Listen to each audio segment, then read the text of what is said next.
How's it going, everyone? It's Abdallah here with another awesome Fire Emblem Heroes update video. As you guys can see from the thumbnail and title, Ike is finally here. Well, he's not here at the time of recording, but he'll be here very soon for us. Now, Nintendo Mobile has just uploaded a very awesome teaser trailer of the new banner. So, I'm going to show it to you guys right away, and we're going to go over every little detail that we can about it, so that we can get geared up to spend all of our orbs for Ike. Yes, if you guys are excited for Ike, definitely smash that like button. Let's do this.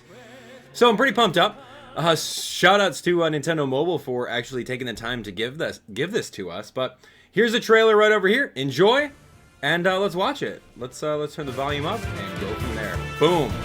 Fire Emblem Heroes. It's about time. New heroes join the battle.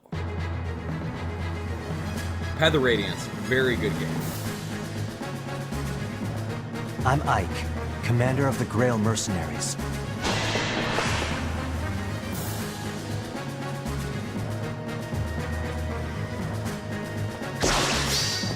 Out of my way!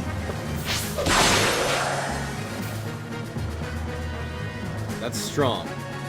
I'll do my part.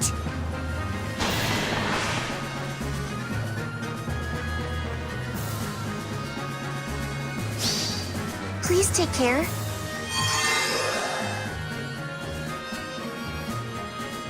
Are you ready to die? Thorin, man. He's good.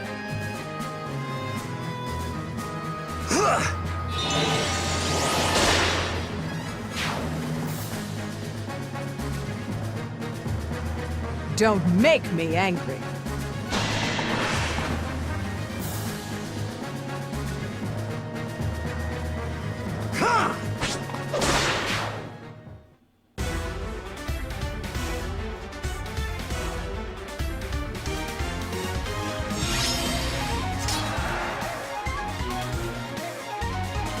Alright, well, there we have it, ladies and gentlemen. That is pretty epic. What did you guys think? Super small teaser, but at the same time, a lot of information in it. So what we're going to do right now is we're going to rewind. We're going to go back and dissect every little thing about this, and we're going to talk about some competitive builds for all these brand new characters. So, Fire Emblem Path of Radiance, I definitely like the Radiance series a lot, especially the one on the Wii. That was really good. So, here goes Ike. We got some new artwork for him. Looks cool. What do you guys think of the artwork? Yay? Okay, maybe not so good. I don't know. No offense to Mika. I like it. I don't know. Maybe the eyes can use a little bit of tweaking, but I do like the overall art style. Greg Chun, I don't believe that that's the same voice actor Of the Grail Mercenaries. Someone correct me on that. But here we go. This is where it's at. Now, we've all been hypothesizing. What is Ike? What's his kit going to be when he comes on board? Skills learnable at 5-star. So, Ragnall. Right over here, ladies and gentlemen, is Ike with the Ragnall. This thing is a two-handed sword. This guy's so strong that he wields it with one hand. He's just such a boss. Now, with that, it has the built-in distant counter. How crazy is that? So, he's pretty much a sword lord, just like Ryoma and his Raijinto. I don't have a Ryoma amiibo, or else we'd do some battling, but that's amazing. Straight up, one of the best swords in the game, outside of like Falchion and Raijinto. That is going to be amazing. So here we go. Aether, of course, it's Ike. He always does Aether. That's his specialty. Now, with this one, it's a 5 cooldown, which kind of stinks, but he's got some things in his kit that will allow him to get even more turns with that.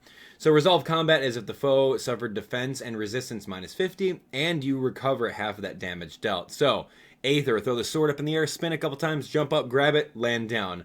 Although there's no real animation on it, but it's still awesome.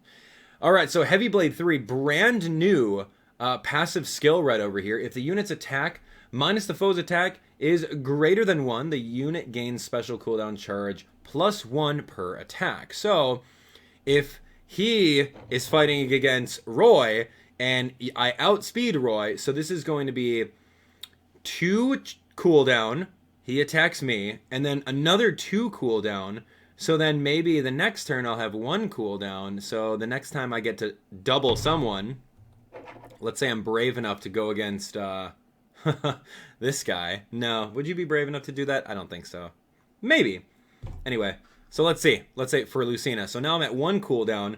We take an attack. Oh yeah, Lucina initiates on us. Oh, bad day to do that. Lucina initiates on us, and then we just bust out the Aether and probably 1-hit KO her and recover all that damage from her back. That's great. And if she does survive, he has Swordbreaker. So yeah, he's got Swordbreaker, and then he's gonna be able to like do another follow-up attack on her. So you know what? Hands down, probably the best Sword Lord in the game right here. Ike. Better than Lucina. Sorry, Lucina. As much as I want you to stay in like the super top tier area of the game, I'm gonna say Ike may be better. But this is all theory right now because we don't know. We honestly don't know what his stat spread is going to be. Did they give him Swordbreaker to compensate for his mediocre speed? I don't know. I'm really hoping that he's balanced in some way, shape, or form. If he's super overpowered, like Lucina has been. Lucina's been like so good. And of course Martha's been very good too in the game, but I don't know. Let me know what you guys think. Do you think that Swordbreaker would be good on him? Or would you do something like Vantage? Right, because Vantage paired up with an automatic distant counter attack is absolutely amazing. Or would you go with something like Quick Riposte, where regardless of if you're fighting a sword person, an axe person, a blue lance person, you are going to get that follow-up if you're attacked at a certain amount of health. So, I don't know. I'm very curious to see how it pans out, and I'm really hoping that I don't get bummed with an Ike with like minus attack nature or a minus speed nature. That's going to be bad. Anyway, moving on. So Ike, he's going to be great. Probably one of the best sword lords in the game. You can see that an archer attacked him from one space away, and he straight up was able to charge that and knock him out. So here comes Mist over here. What do you guys think of the artwork for Mist? Sarah Williams voices, and of course Mwambe Sakura definitely doing the artwork. I don't know, like I like the artwork. I just don't like the eyes. The eyes are just too, I don't know, is that a thing, like too anime? I don't know, I'm probably gonna get hate for that, but I don't know, the eyes just don't really flow for me, and that skirt is like super short, so I don't know what we're trying here. How old is Mist? That's a little weird. Anyway, Mist, I loved Mist in the game. Like, she was great. She turned into a troubadour, and she totally helped me out during one of the last battles. It was so good. And if you put the diligence and give her a lot of experience, she's going to pay off tenfold. So if you've ever played the Radiance series, definitely invest in Mist. I voted for her in the voting gauntlet, by the way, or the voting thing before the game came out. So here we go. Slow. It's alright. I mean, you inflict -6 speed on someone. Alright, decent. Now other people can, double them. Recover, bread and butter thing that you give a healer, right? Imbue, you do an extra bit of healing. So you can do 25 healing. And then, of course, Spur, defense and resistance 2, granting adjacent allies defense and resistance +3 during combat, is a brand new passive. But don't get me wrong. It seems cool, but it's a spur and it's not a fortify. Spur, you have to be right next to that person. So let's say that, I don't know why I have Princess Peach here, but let's say that this is Mist, and then here's Ike. So Ike's right over here, and Mist goes up directly right next to him, heals him, and then of course, you have to be directly next to that person in order to get any of that combat boost during combat. So they have to be right next door. Boom. Just like that. Now, Fortify is different. If this was Fortify Defense and Resistance 2, that would be amazing. At the beginning of the turn, you're right next to Mist. Boom, you get that Fortify boost, and then you can move around with that boost anywhere you want. But Spur is just really limited on placement. So keep that in mind. Maybe they did that for balance. I can only imagine that if they do ever release a Fortify defense resistance, you would be able to throw that on Erica, throw it on Ephraim, and have one rally bot. Like, you use a Sieglinde for attack, you do rally speed, and then you do spur defense and resistance for all of them. And pair that up with Nino, Tharja, anyone with a blade tome, you're going to be golden. That's going to be so much fun. But anyway, I mean, healers, there's really no use for them outside of the training tower and helping your more valuable units level up. I mean, until we do some sort of tower defense and we are forced to use healers, but, I mean, at the time of recording, there's really nothing like that as of yet. So, Mist, we'll see what her stat spread's going to be. I'm excited to see. Am I going to pull for her? Probably not. Please So take here care. we go. Imbue. Let's look at that really quick. What do we do here? We got some even more Please animation take- from her. So again, that skirt is pretty short for her, but at the same time, I don't know. Whatever. Who am I to judge, right? If she's 18, Care? then I guess that's it. She's 18. All right, moving on. Shrewd strategist. Are Soren. you Now, ready this to guy- die? This guy's a boss. He's really good. He is really good. I remember him in the games, and he was just, like, at the beginning of the game, he's just killing everyone. So Rex Caliber Plus, that's going to be alright. Are you going to swap it out for Grondblade Plus and just give him all these boosts? Maybe, if you have an extra Nino floating around. A 5-star Nino, by the way. Or, I don't know, you can give him something else.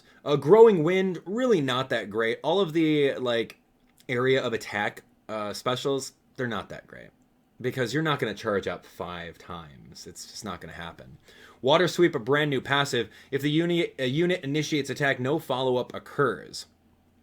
Against foe with Magic, Staff, or Dragonstone, if unit speed is greater by 1, the foe can't counterattack. That's amazing. So, imagine Green Tome user attacking someone, or like another mage. You attack like a red mage, and you can go against the weapons triangle, and if you're faster, then that other person can't blow you away. That's really good. And then you could allow another unit to come on in and get that KO, in case you need it. So, will Soren have a mediocre speed stat because of that? I don't know. I really hope that his speed stat's that of, like, maybe Nino, or, you know, I don't know, Julia? No, Julia's relatively slow, but she's powerful. I don't know. We don't know what his whole kit's going to be as far as his stats go. But Fortify Resistance, you know, it's bread and butter. Anyone can have that, so that'll be decent.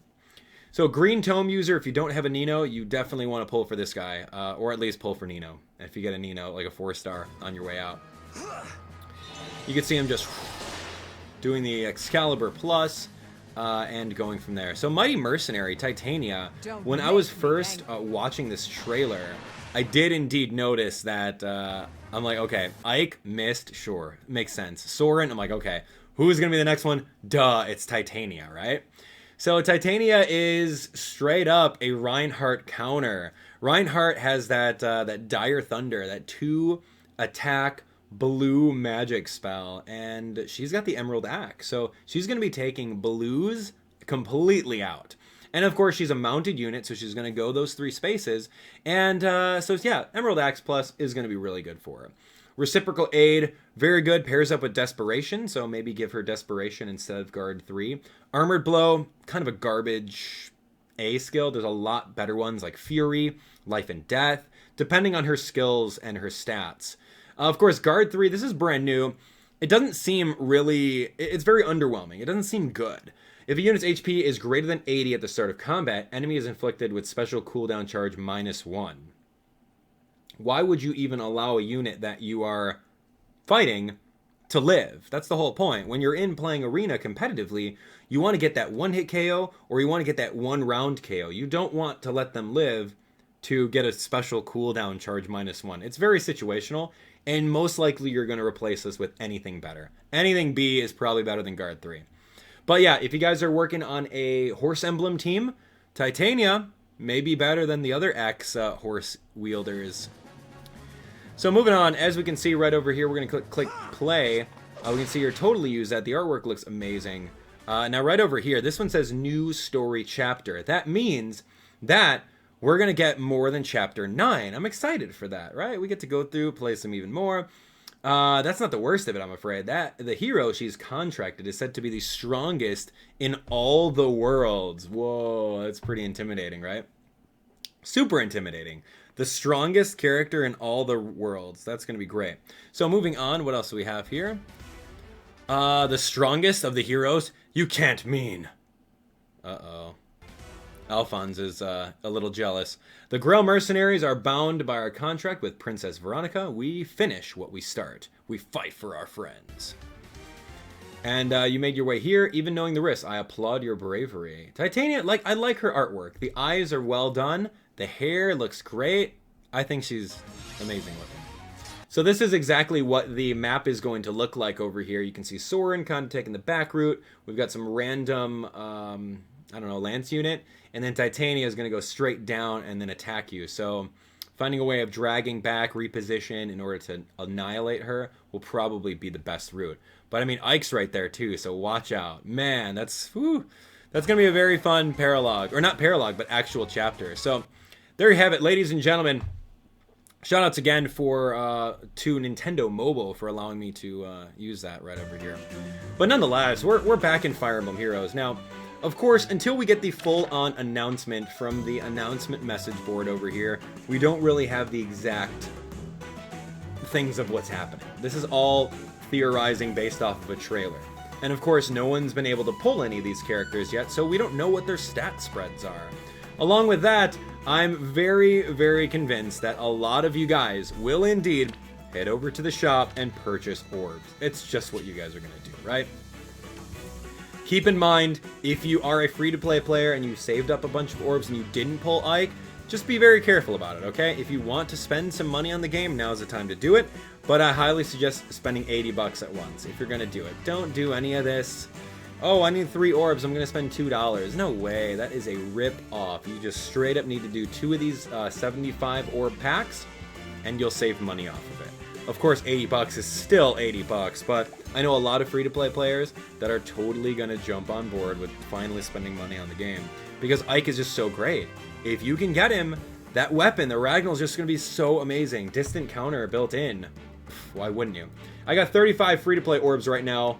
I'm definitely going to spend the $80, and we're going to do a live stream. So I want you guys to be there. You guys can take a look at the links in the description below. But other than that, I'm excited. I'm excited for new story maps. We've been playing the main story, and we've beaten it all on Lunatic all throughout our Let's Play. So that's really cool. A new Chapter 10, that's going to sound amazing other than just paralogue. So, ladies and gentlemen, that's going to be it. I'm excited. I'm excited. But, you know, at the same time, it's be very careful. Be mindful of who you're pulling for. There is going to be, I can only imagine, a Celica banner a little bit closer to the release of Fire Emblem Echoes when that comes out in 3DS. So, save some of your orbs, maybe, or just spend them all until you get Ike, because he's going to be a focus unit, and you don't want to miss the chance of getting a higher opportunity to get him. So, it's up to you guys, but be careful about it, okay? That's my advice to you. It's straight up gambling. You're gambling your orbs, you're spending your real money on it, or if you've been saving like 400 orbs since the beginning of playing, then okay, have fun. Anyway, you guys can indeed watch the playlist of even more tips and tricks tutorials right here. Newest video on my channel there, recommendations. And of course, boom, right over here, click on that subscribe button so you guys don't miss out on the latest and greatest Fire Emblem content. We're also doing Fire Emblem Echoes, the Japanese version. We're playing that on my channel right now. And we're going to be playing the English version when that comes out in May. So, stay tuned, and thank you guys so much for watching. We'll see you guys at the live stream. Links in the description below for that. I want to see you guys there. It's going to be great. I need your luck. Whenever you guys are in the live stream and we're doing it, I get a lot of good luck. So let's do it. We'll see you then.